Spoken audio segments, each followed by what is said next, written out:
you, Mr. President. This is a difficult vote before us.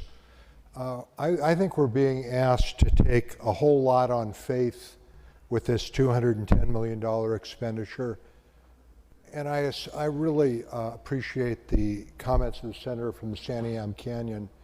We're being asked to make this expenditure at a time when we're being told to expect that some programs that we feel are critical are not likely to get funded at adequate levels this year. I have some concern that the federal money that's been laid on the table has rushed us, and the fear of missing out to other states' wins, FOMO on this, has rushed us more than an expenditure like this deserves. It's had the feel of a land rush, maybe a CHIPS rush. Now, at the same time, I understand that sort of comes with the territory at a moment like this, and I thank my colleagues who've worked so hard to put this together. I don't know how many times I've been in my office around dinner time and clicked on the monitor and saw that joint committee at work. It's been quite a few. All that said, I'm going to be casting a difficult yes vote today with an understanding that I've drawn from the conversations around this measure in recent weeks.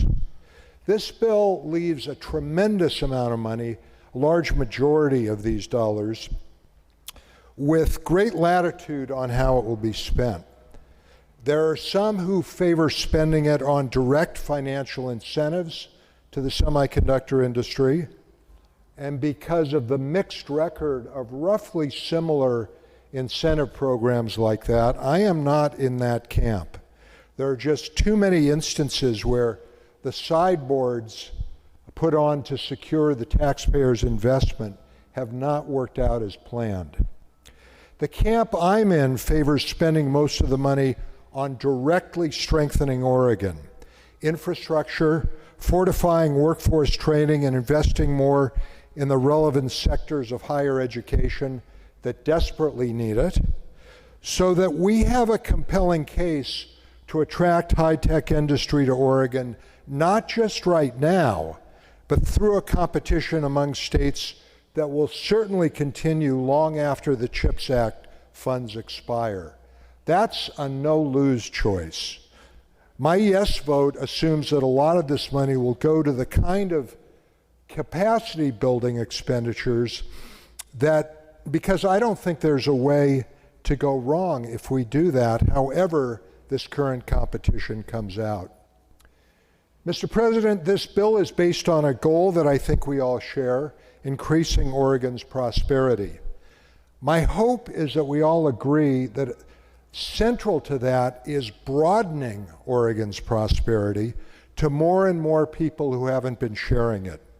I've heard from some strong supporters of this bill that a rising tide raises all boats. I'm hoping that's true in this case, but I have to say that for people struggling in my district to get by, that theory is abstract and uncertain. If Senate Bill 4 becomes law, here is my suggestion. Let's ask leadership to convene an interim work group from all over the state with strong representation from city and county and nonprofit economic developers, labor leaders, small business development centers, workforce experts in higher ed, and let's ask them to answer this question. How could we best spend, let's say, $20 million, 1/10 of what we're talking about today, in a way that would, number one, lift the largest possible number of Oregonians into the ranks of family wage employment. Number two, would enhance the ability of small and medium-sized businesses to offer and sustain those jobs. And number three, that would prioritize workers, families, and businesses outside the metro region. In other words, how could we get the most durable and widely spread benefits for an investment of 1/10 of what SB4 calls for? The results of that, Mr. President, would likely be something my constituents could see as a tide that would lift a lot of boats, boats, some of them theirs. Finally, I want to align with earlier comments, most recently from the senator from the Mount Hood region, about the critical importance of protecting our high-value farmlands. In that connection, I'm putting faith in language in Section 10, Sub 3 of this bill, that before citing on resource land, the governor has to determine that, quote, existing lands within an urban growth boundary would not meet the needs of the specific project, end quote. Mr. President, I read that very literally. I think we need to be rigorous on that requirement. I take that to mean that if we have two hypothetical sites, Site A that's in the urban growth boundary and is not ideal, is suitable, checks off lots of the boxes, but may not be the very most desirable site for a very large manufacturer we'd like to settle here.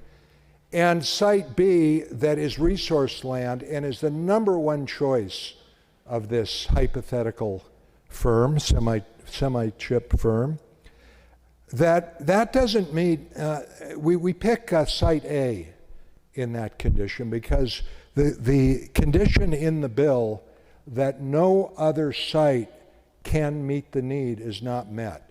It's a subjective standard. I hope it's taken quite rigorously, keeping in mind how valuable our prime farmland is for the purposes that the good senator mentioned. Thank you, Mr. President. Thank you, Senator. Senator